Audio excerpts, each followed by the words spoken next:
The first frost on the road to Moscow. In the summer of 1941, German soldiers moved eastward with a confidence that seemed almost unshakable. Operation Barbarossa, the invasion of the Soviet Union, had begun with enormous momentum. Entire armies advanced across vast fields and through villages whose names many soldiers could barely pronounce. The roads were dusty, the weather was warm, and most officers believed the campaign would be over long before winter arrived. If you had travelled with one of these columns, you would have noticed how much faith was placed in speed. Trucks carried ammunition and fuel, horses pulled wagons loaded with supplies, infantry marched for hours beneath the summer sun. Every plan depended on continuing forward. Very few plans depended on stopping and enduring a Russian winter. The assumption seemed reasonable at the time. German forces had defeated opponents across Europe with remarkable speed. Many leaders expected the Soviet Union to collapse within months. As a result, winter clothing was not considered an urgent priority. Thick coats, insulated boots, and heavy gloves existed, but not in the quantities that would later be needed. By September, however, subtle warnings appeared. The mornings became colder. Frost gathered on grass before sunrise. Soldiers waking in open fields noticed that their breath lingered in the air. These changes were small enough to ignore. Most men still believed victory was close. Yet the Soviet Union was larger than maps suggested. Distances stretched endlessly. Supply lines lengthened. Vehicles wore down from constant use. The army kept moving, but each kilometre east brought it closer to a season it had not fully prepared to face. Many soldiers wrote letters home describing the countryside and the steady advance. Few mentioned fear of winter. Cold weather was seen as an inconvenience rather than a threat. The real enemy, they thought, remained the Soviet army ahead of them. As autumn slowly arrived, the first frost settled across the landscape. It seemed harmless enough, a thin white layer sparkling in the morning light. But hidden within that frost was the beginning of a struggle that would challenge men, machines, and military plans alike. The soldiers could not yet know that nature itself was preparing to become one of the most formidable opponents they would encounter during the war. Boots that could not stop winter. As the German advance continued deeper into Soviet territory, the weather changed with a patience that only nature possesses. There was no dramatic moment when summer suddenly became winter. Instead, each day grew slightly colder than the last. The change was gradual enough that many soldiers barely noticed it at first. You might imagine that an army entering such a vast region would have been fully equipped for severe cold. In reality, many German soldiers were still wearing uniforms designed for autumn rather than the brutal winter that lay ahead. Their leather boots, reliable during marches across Europe, were not built for months of snow, ice, and sub-zero temperatures. At first, the discomfort seemed manageable. Soldiers stuffed newspapers into their boots for extra insulation. Some wrapped cloth around their feet before putting on socks. Others collected pieces of fabric from abandoned buildings. Small improvisations became part of daily life. The real problem was not simply cold feet. Frozen feet led to reduced circulation. Reduced circulation led to numbness. Numbness made it difficult to march, stand guard, or operate equipment. A soldier who could not feel his toes could easily become a casualty without ever encountering enemy fire. Medical officers began noticing increasing numbers of frost-related injuries. Men arrived complaining that their feet felt unusually stiff. Others discovered patches of skin turning pale or dark.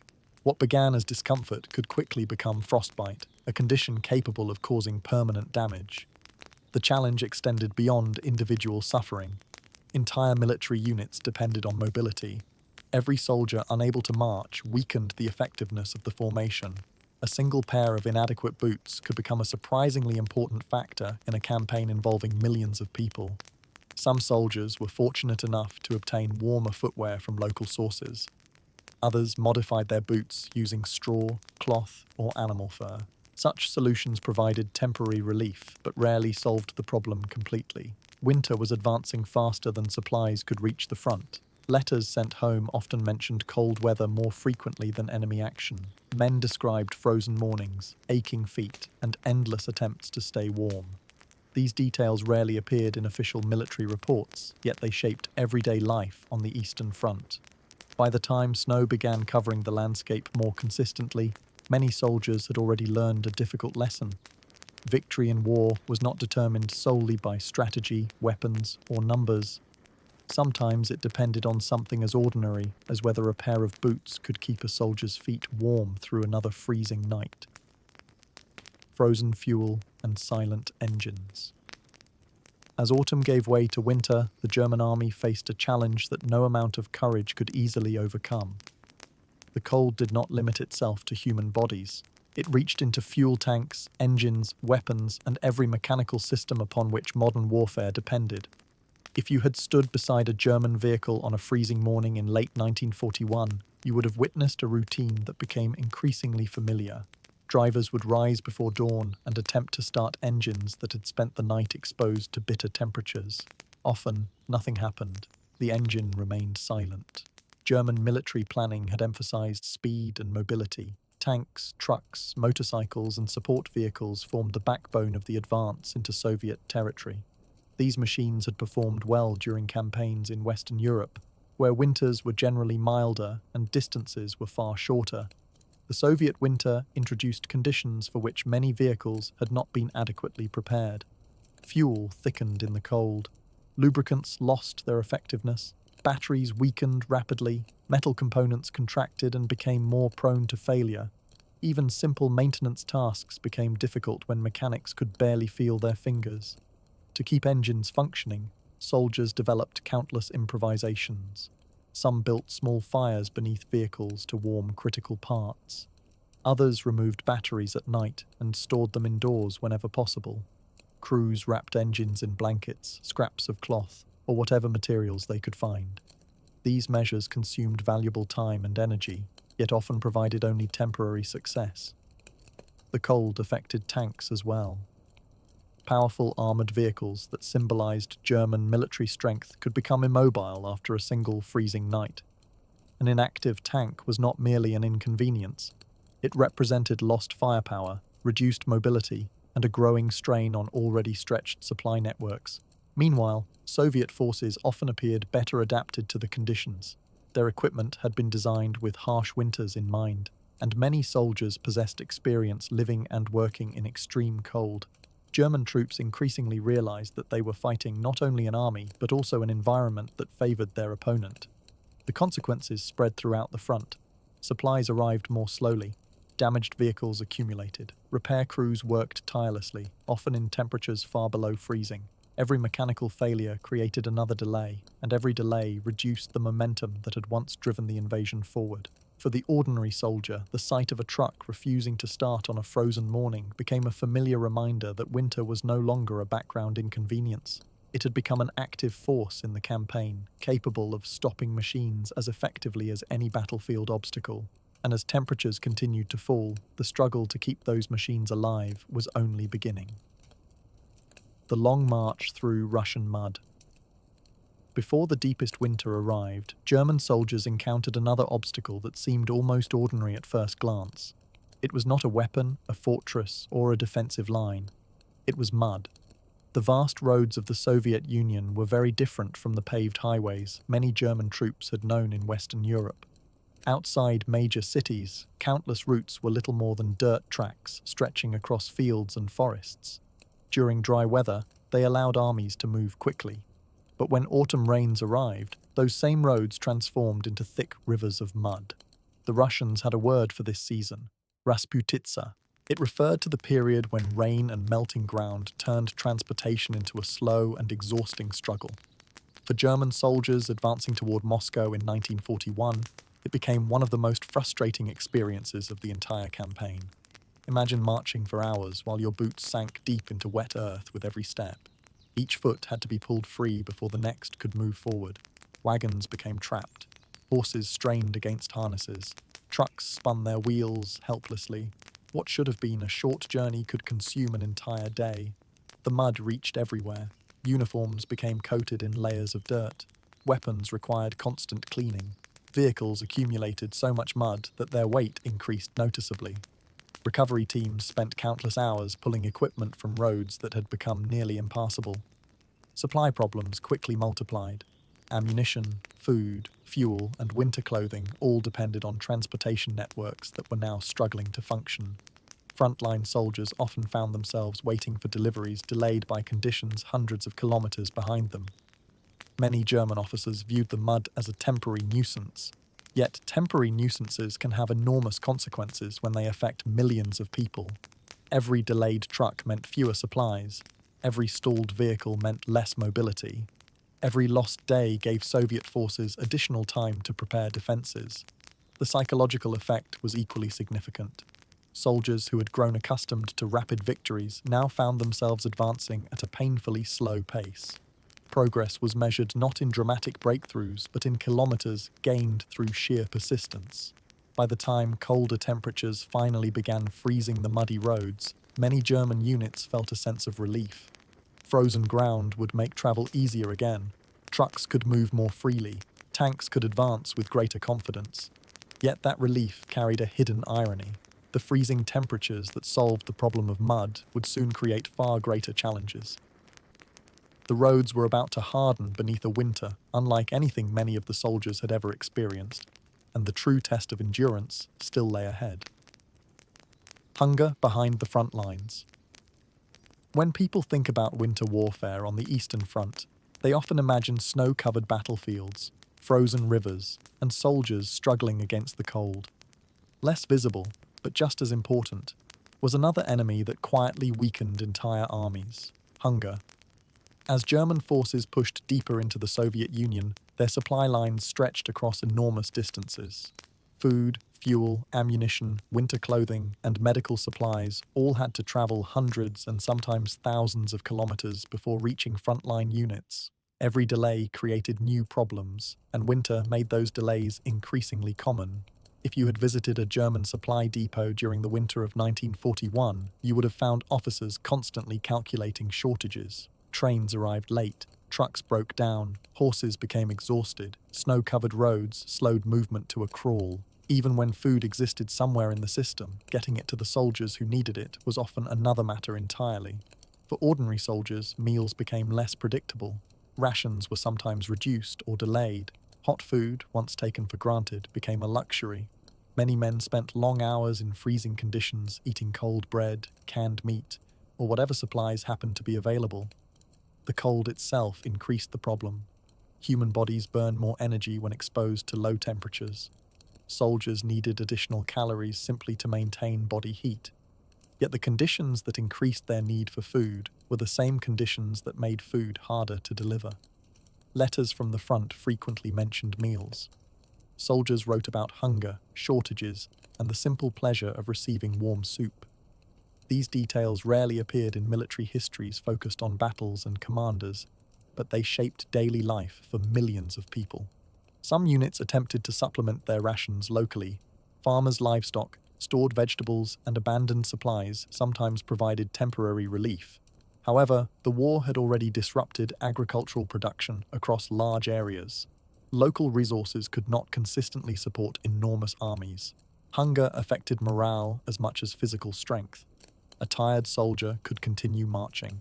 A cold soldier could attempt to stay warm, but a hungry soldier faced both challenges with fewer reserves of energy. Fatigue accumulated more quickly. Illness became more common. Recovery from frostbite and exposure grew more difficult. By the middle of winter, many German soldiers understood that survival depended on more than avoiding enemy fire. Every loaf of bread, every hot meal, and every successful supply convoy became part of a larger struggle against the environment itself. The Eastern Front was teaching a harsh lesson. Armies do not move on determination alone. They move on food, and in the frozen winter of 1941, even finding enough food became a battle of its own. The forgotten German medics. Among the millions of men who served on the Eastern Front, some carried rifles, others drove trucks, repaired engines, or operated artillery.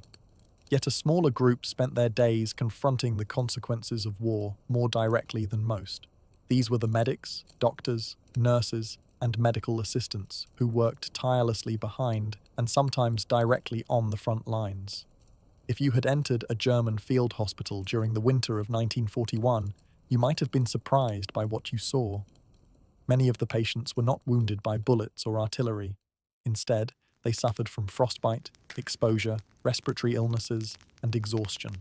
The cold was filling hospital beds almost as effectively as combat.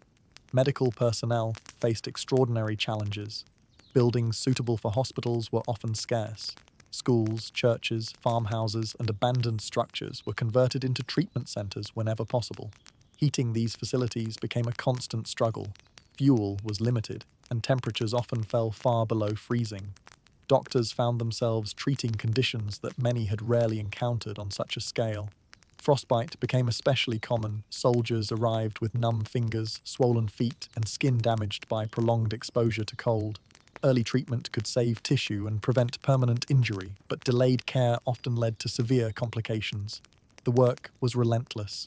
Ambulances struggled through snow-covered roads. Stretcher bearers carried patients across difficult terrain. Medical supplies arrived late or not at all.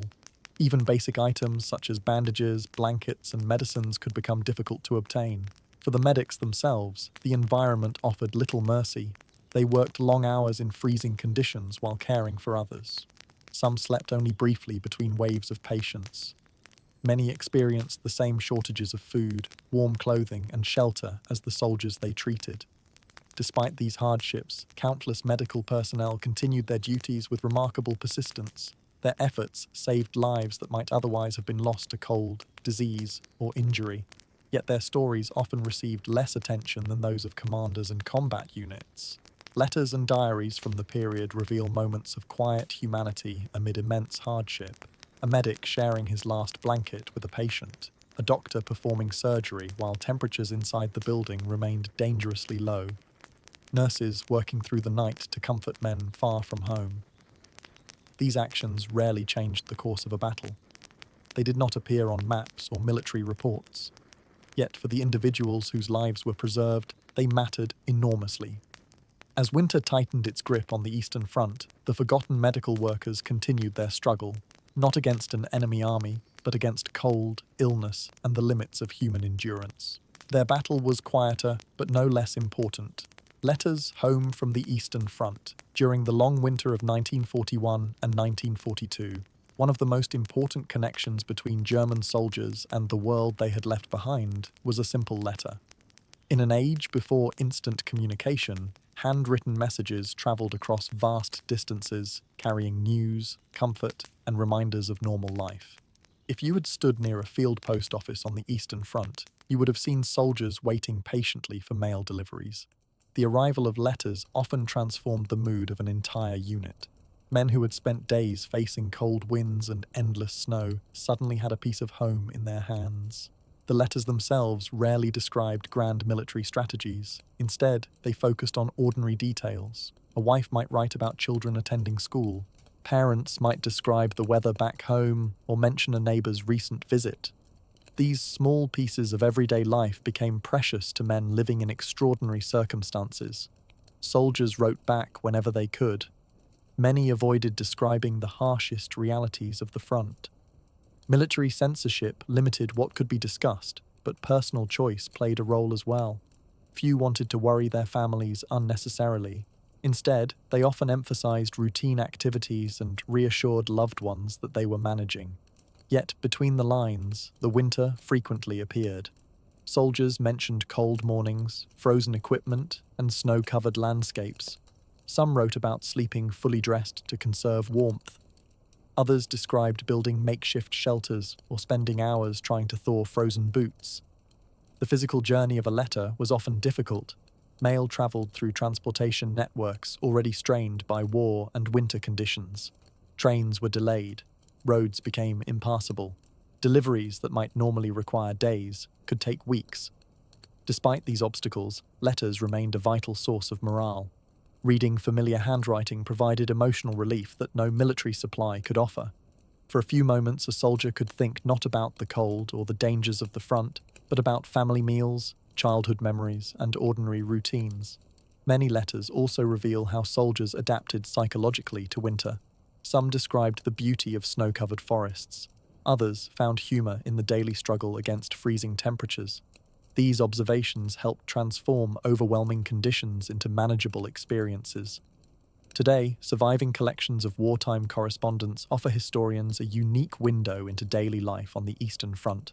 Through these letters, We see not only military events, but also the personal realities of ordinary people caught in extraordinary circumstances. As snow continued to blanket the landscape and temperatures fell ever lower, countless soldiers waited for the next delivery of mail. In a world dominated by cold and uncertainty, a simple envelope could provide warmth that no winter coat ever could. The battle against frostbite. For many German soldiers on the Eastern Front, the greatest danger during the winter of 1941 was not always an enemy soldier or an artillery shell. Sometimes it was the gradual loss of feeling in a fingertip, a toe, or an ear. Frostbite arrived quietly, often without immediate pain, and by the time a man realized the seriousness of the problem, permanent damage might already have begun. If you had walked through a German position during one of the coldest periods of the winter, you would have seen soldiers constantly checking their hands and feet. They rubbed their fingers together, stamped their boots against frozen ground, and watched one another for signs of trouble. A pale patch of skin could be the first warning. The extreme temperatures on the Eastern Front shocked many troops. Some regions experienced conditions far colder than anything most German soldiers had previously encountered. Temperatures could fall so low that exposed skin froze within minutes. Metal objects became painfully cold to touch. Even simple tasks required caution. Military doctors repeatedly warned soldiers about the dangers. Men were encouraged to keep moving whenever possible, maintain circulation, and avoid exposing bare skin. Yet these instructions were often difficult to follow. Guards stood watch for hours. Drivers remained inside unheated vehicles.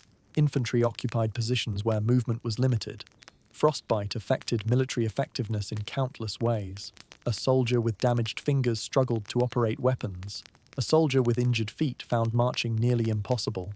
Some men required evacuation to hospitals, removing them from active service entirely. Improvisation became a daily necessity. Soldiers stuffed straw into boots for insulation. Spare cloth was wrapped around hands and feet.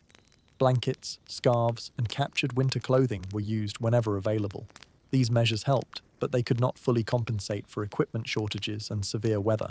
Medical records from the period reveal thousands of cold-related injuries, entire hospital wards filled with frostbite cases. Doctors worked to restore circulation and prevent infection, but treatment options remained limited compared with modern medicine. Perhaps the most frustrating aspect of frostbite was its unpredictability. Two soldiers standing side by side might experience very different outcomes. One could endure the cold with minimal injury, while another suffered severe damage after a similar exposure. The battle against frostbite became part of daily life. It was fought every morning, every night, and during every long march across frozen ground. There were no dramatic victories, only countless small efforts to preserve warmth and maintain health. In the end, winter demanded constant vigilance. On the Eastern Front, survival often depended not on defeating the enemy in a single battle, but on protecting your own body from the relentless cold one day at a time. Horses in the snowstorm. When many people imagine the German army during the Second World War, they picture tanks, armored vehicles, and fast-moving columns of trucks. Yet behind this image of mechanized warfare stood an older and often overlooked reality. Millions of horses played a crucial role in transporting supplies, pulling artillery, and keeping the army moving. If you had traveled along a German supply route during the winter of 1941, you would have seen long lines of horse-drawn wagons stretching across snowy roads. While tanks and trucks attracted attention, horses quietly carried food, ammunition, fuel, and medical supplies to places where vehicles could no longer travel. The Eastern Front placed enormous demands on these animals. Distances were vast, roads were poor, and winter conditions were severe. Deep snow, icy paths, and freezing winds made every journey more difficult. A wagon that moved easily in summer could become a major challenge once winter arrived. The horses faced many of the same hardships as the soldiers. They required food, water, and shelter, all of which became harder to provide as supply lines struggled. Finding enough fodder was often a serious concern. Hungry horses lost strength, and weak horses could not pull heavy loads through snow-covered terrain. Many soldiers developed close relationships with the animals under their care. A reliable horse could mean the difference between receiving supplies and going without. Drivers spent long hours feeding, grooming, and protecting their teams whenever circumstances allowed. Winter created countless dangers. Horses slipped on icy roads, became exhausted during long marches, and suffered from exposure. Snowstorms reduced visibility and made navigation difficult. In extreme conditions, entire wagon columns could become stranded. The loss of horses had consequences far beyond the animals themselves. Every horse that died reduced the army's ability to transport essential supplies. Replacing them was often impossible. Unlike vehicles, which could sometimes be repaired, a lost horse represented a permanent reduction in transport capacity. Historical records reveal that hundreds of thousands of horses perished on the Eastern Front during the war. Many succumbed not to combat, but to cold, hunger, exhaustion, and disease. Their contribution is often overshadowed by discussions of tanks and aircraft, yet armies depended heavily upon them. For the ordinary soldier waiting for food, ammunition, or winter clothing, the arrival of a horse-drawn wagon could be a welcome sight. Those animals carried far more than cargo. They carried the resources necessary for survival. As snowstorms swept across the vast Russian landscape, horses continued pulling their loads through conditions that challenged both man and machine. Their work was slow, demanding, and largely forgotten, but without them, many German units would have faced an even harsher winter than the one they already endured. Building shelters from ruins. As winter tightened its grip across the Eastern Front, German soldiers learned that survival depended on more than warm clothing and sufficient food. Shelter became one of the most valuable resources of all. A solid roof, a protected wall, or even a partially damaged building could mean the difference between relative comfort and a night spent exposed to deadly cold. If you had accompanied a German unit during the winter months, you would have noticed how quickly soldiers evaluated every village they encountered. A small farmhouse, a school building, or a church was no longer simply a structure. It was potential protection against temperatures that often dropped far below freezing. Whenever possible, soldiers occupied existing buildings. However, many settlements had already suffered damage from combat, artillery fire, or previous military activity. Entire villages stood partially abandoned. Windows were shattered, roofs leaked, doors were missing. Even so, these ruins often provided better protection than sleeping outdoors. Improvisation became a daily skill. Soldiers used wooden planks to cover broken openings. Blankets and cloth were hung across doorways to reduce drafts. Furniture was dismantled and burned for heat. Every available material was considered useful if it helped keep cold air outside. Heating presented its own challenges. Firewood had to be gathered, transported, and carefully rationed. In heavily used areas, nearby forests were quickly stripped of accessible timber. Soldiers sometimes spent hours collecting fuel simply to maintain a small fire for a single night. The importance of shelter became especially clear during snowstorms. Winds carried freezing air through open terrain with remarkable force. A soldier exposed to such conditions could rapidly lose body heat. Inside even a poorly repaired building, the environment became significantly more survivable. Many units also constructed temporary shelters. Dugouts were excavated into the ground and reinforced with logs, earth, and whatever materials could be found locally. These underground spaces offered protection from wind and helped retain warmth more effectively than open-air positions. Life inside these shelters was rarely comfortable. Crowding was common. Smoke from stoves filled rooms. Damp clothing hung near fires in constant attempts to dry. Yet compared with the freezing landscape outside, such conditions often felt luxurious. Diaries and letters from the period frequently mention the relief of finding a usable building after days of exposure. Soldiers described simple pleasures, sleeping indoors, warming frozen hands near a stove, or spending a night protected from snow. As winter deepened, the search for shelter became an essential part of military life. On the Eastern Front, even the most ordinary building could become a place of refuge, reminding soldiers that survival often depended not on grand victories, but on finding warmth one night at a time.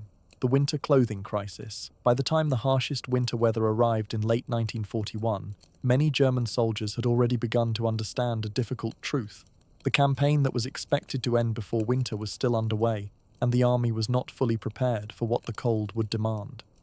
If you had visited a German unit near Moscow during this period, you would have noticed an unusual variety of clothing. Some soldiers wore standard uniforms, others had acquired scarves, fur hats, blankets, or extra layers from local sources.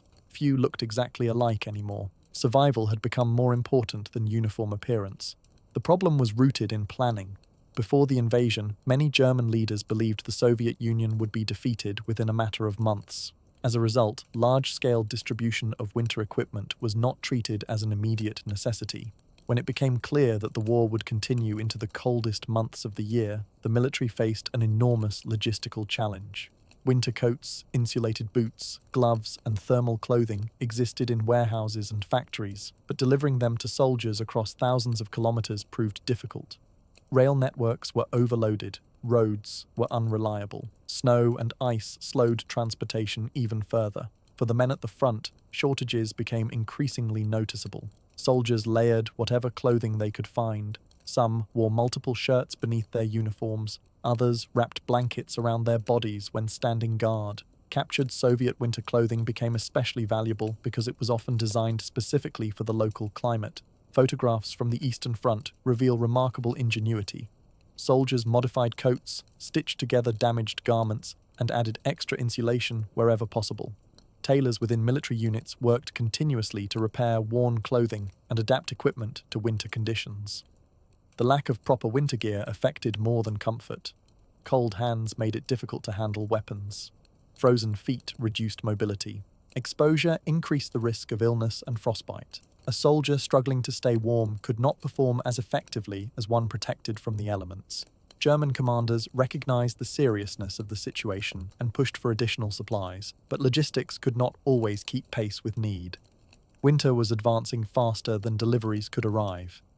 Many veterans later recalled that receiving a warm coat or a pair of insulated boots felt almost as important as receiving ammunition.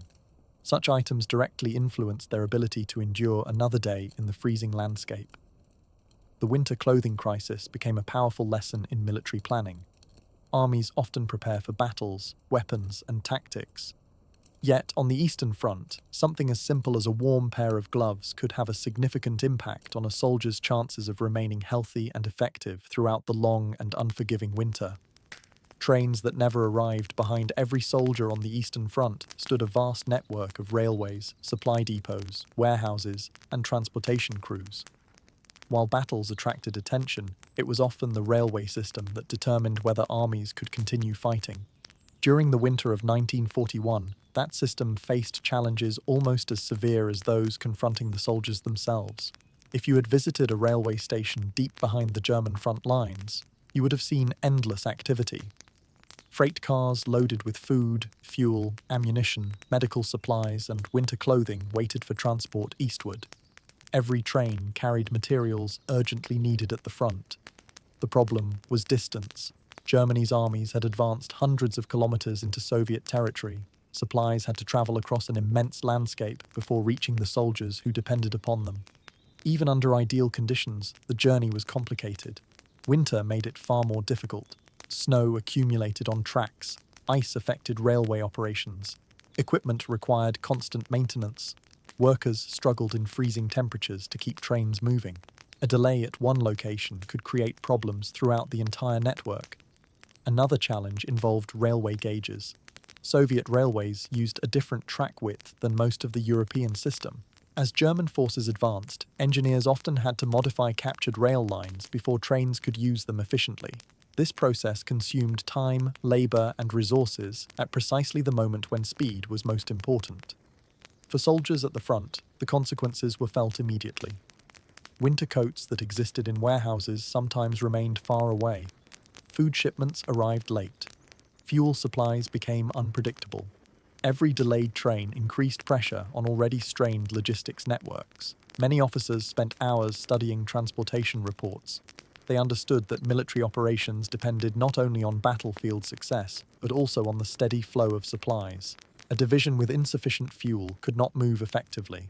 A unit without adequate food could not maintain strength. A shortage of winter clothing could lead directly to cold-related injuries. The railway workers themselves rarely appeared in military histories, yet they performed demanding and essential tasks. Engineers cleared snow from tracks, mechanics repaired damaged equipment, station personnel coordinated thousands of deliveries despite increasingly difficult conditions. Sometimes trains simply never arrived where they were expected. Mechanical failures, weather delays, overloaded networks, and wartime disruptions combined to create uncertainty. Frontline soldiers waiting for supplies often had little information about the reasons behind the delays. As winter continued, the railway system became a battlefield of its own, not a place of combat, but a constant struggle against distance, weather, and logistics. Every successful delivery represented a small victory. Every delayed train served as a reminder that on the Eastern Front, keeping an army supplied was nearly as challenging as fighting the war itself. Night watches in sub-zero darkness. For many German soldiers on the Eastern Front, the most difficult hours of the day were not spent advancing, fighting, or marching. They were spent standing still. As winter deepened across the Soviet Union, night brought a special kind of hardship. Temperatures that were already severe during daylight often fell even lower after sunset. The landscape became silent beneath layers of snow, and darkness seemed to stretch endlessly across forests, villages, and frozen fields. If you had been assigned to a night watch in the winter of 1941, your task would have sounded simple. Remain alert, observe the surroundings, report any unusual activity. In reality, it was one of the most physically demanding duties a soldier could perform. The problem was movement, or rather, the lack of it. During marches or work details, the body generated heat. Standing guard offered no such advantage.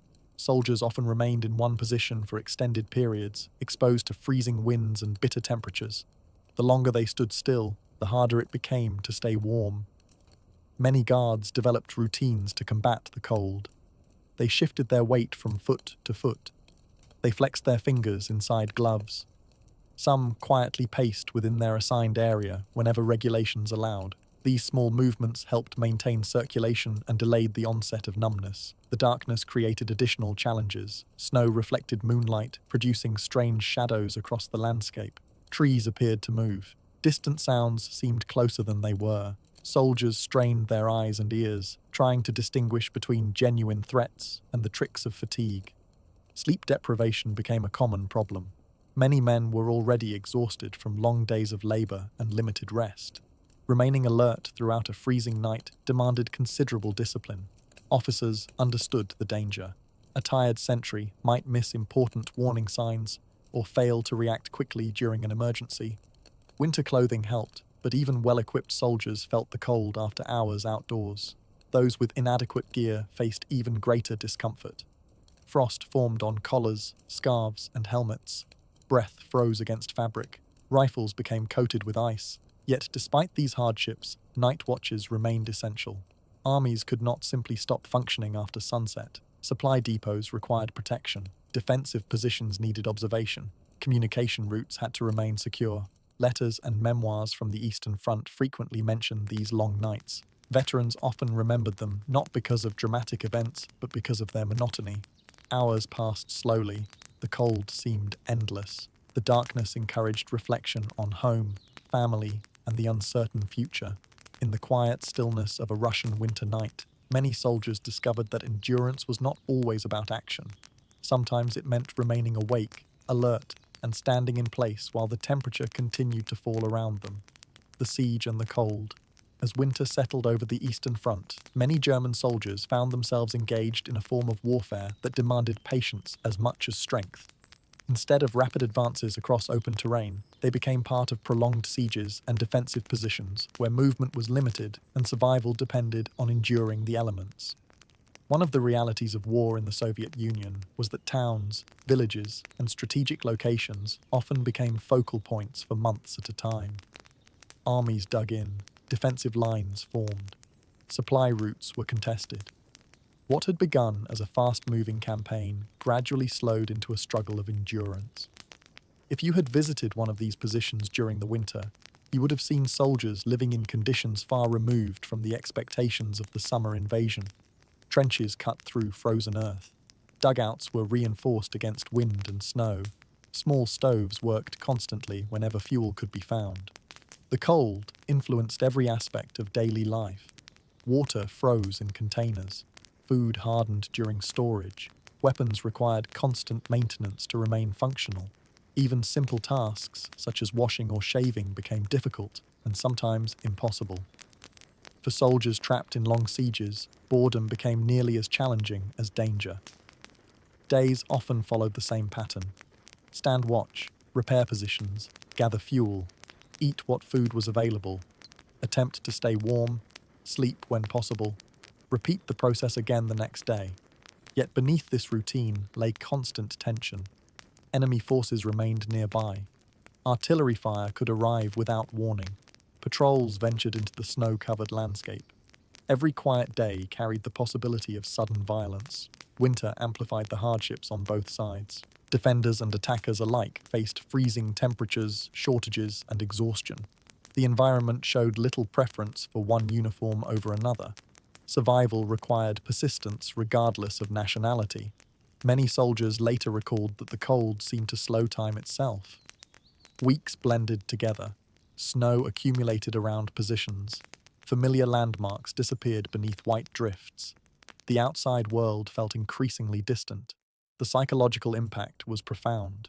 Men who had expected a quick victory now found themselves enduring a long winter in unfamiliar surroundings. Their daily concerns were often practical rather than strategic. Keeping a fire lit, finding dry socks, protecting food from freezing, and maintaining shelter against the wind. As the months passed, the siege became more than a military operation. It became a test of endurance against weather, isolation, and uncertainty. The cold did not end battles, but it shaped them. It influenced decisions, affected morale, and reminded everyone involved that on the Eastern Front, nature remained a powerful participant in the conflict. And as winter continued, many soldiers realized that simply enduring until spring had become a victory in itself. Retreat through the frozen wilderness. By the beginning of 1942, many German units were no longer focused on advancing toward Moscow.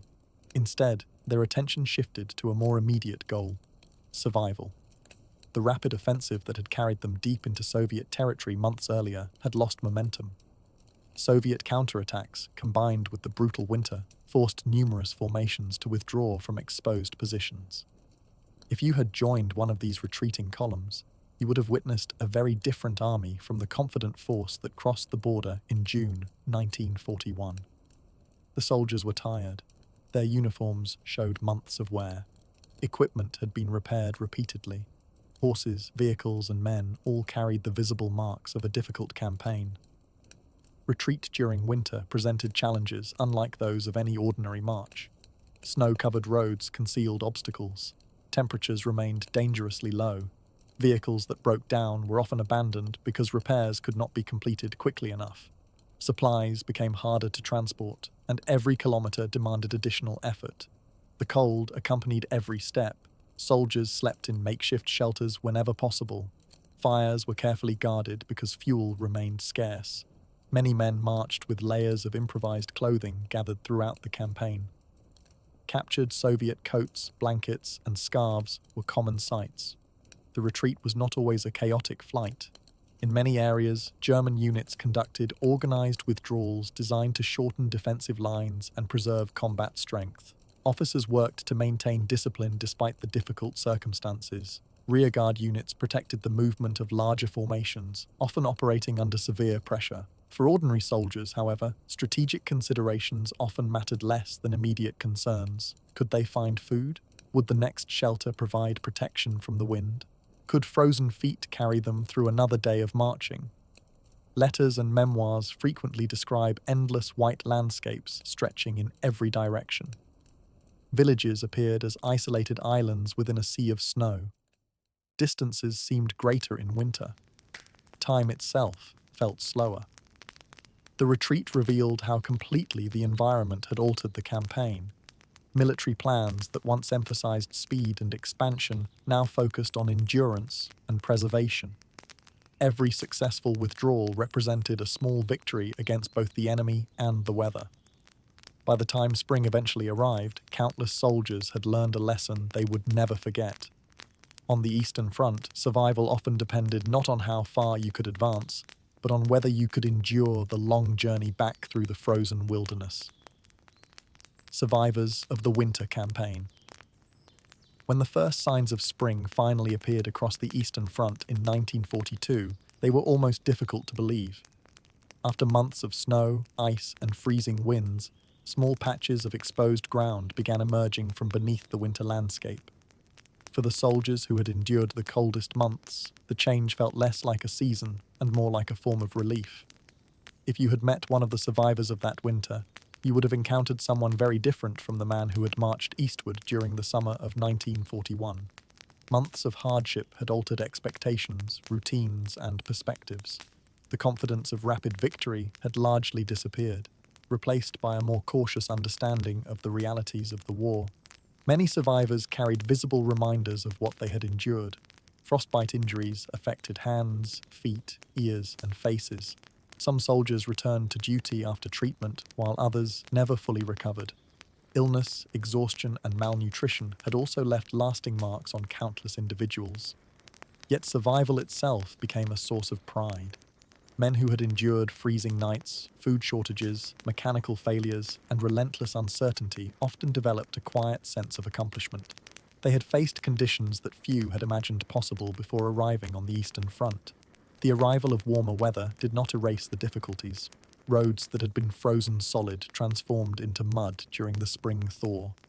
Supply problems continued. Combat operations remained dangerous. However, the immediate threat posed by extreme cold gradually diminished.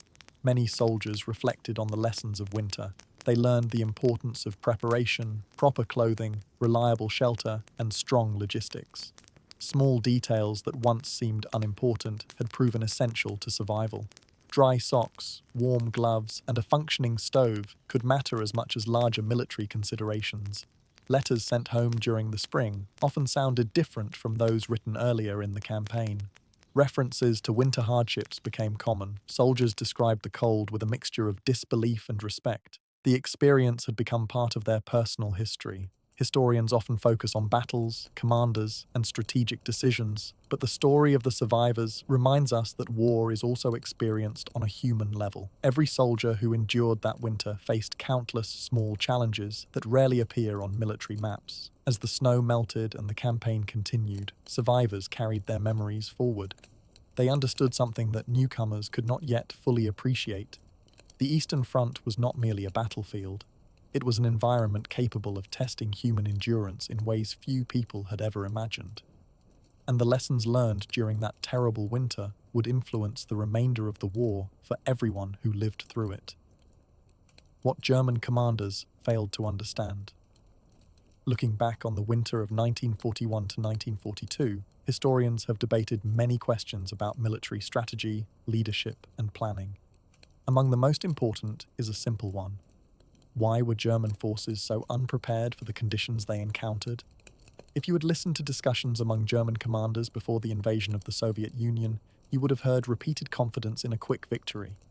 Many senior leaders believed that Soviet resistance would collapse within a few months. The campaign was expected to end before winter became a major factor. This assumption influenced nearly every aspect of planning. Supplies were organized around a short war. Transportation schedules reflected optimistic timelines. Winter equipment existed, but it was not positioned where it would be needed most. The expectation of rapid success shaped countless decisions. What many commanders failed to fully appreciate was the scale of the Soviet Union itself. Distances on maps appeared manageable in planning rooms, but reality proved very different. Roads were often poor. Railways required modification. Supply lines stretched farther and farther as armies advanced eastward. The environment amplified these problems. Autumn mud slowed movement long before the coldest temperatures arrived. Winter then introduced new challenges involving vehicles, fuel, clothing, food distribution, and medical care. Each difficulty affected the others, creating a chain reaction throughout the military system. German commanders were not ignorant of winter. Germany certainly experienced cold weather. However, many leaders underestimated the severity, duration, and strategic impact of a Russian winter combined with the enormous distances of the Eastern Front. Another misunderstanding involved adaptation. Soviet soldiers and civilians often possessed greater familiarity with extreme cold. Winter clothing, building methods, transportation practices, and everyday habits had developed over generations of living in harsh climates. German forces frequently had to learn these lessons while already engaged in a demanding military campaign. The consequences were significant. Units lost effectiveness. Logistics became increasingly strained. Cold-related injuries removed thousands of soldiers from service. Mechanical failures disrupted operations. Momentum, which had been central to the invasion strategy, gradually weakened. Today, military academies around the world study these events as examples of the importance of logistics and environmental planning.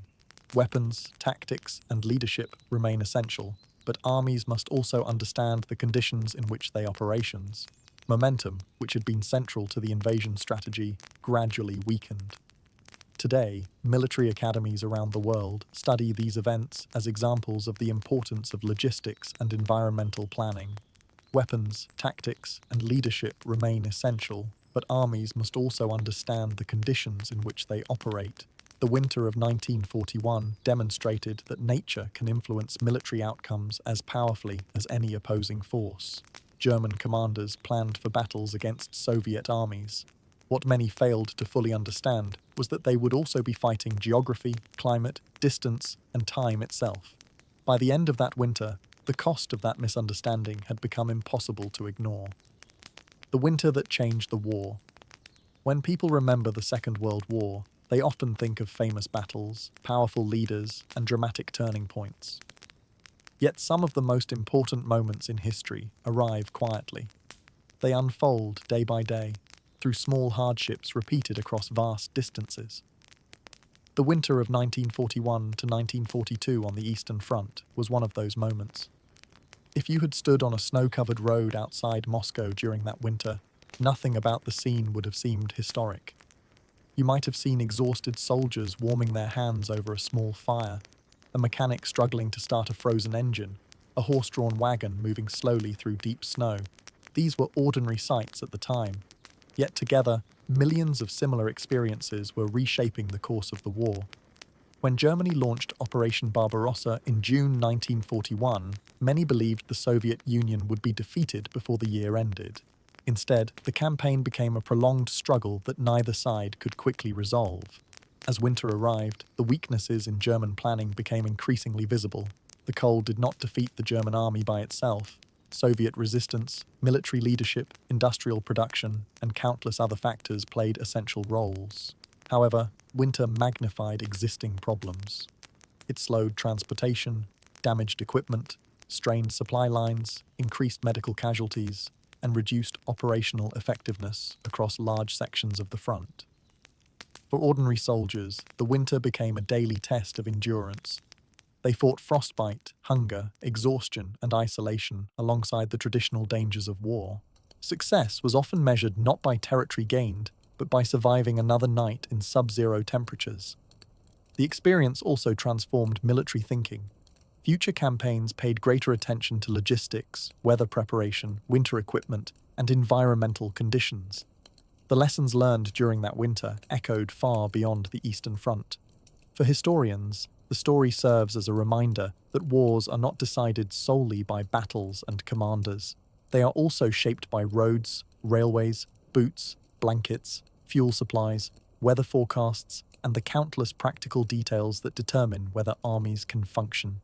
As spring finally arrived in 1942, the snow began to melt, but the consequences of that winter remained. Germany had failed to achieve the quick victory it expected. The Soviet Union remained in the fight. The conflict would continue for years, growing even larger and more destructive.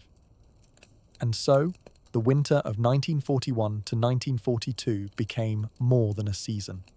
It became a turning point, a period when cold, distance, and human endurance combined to alter the direction of history.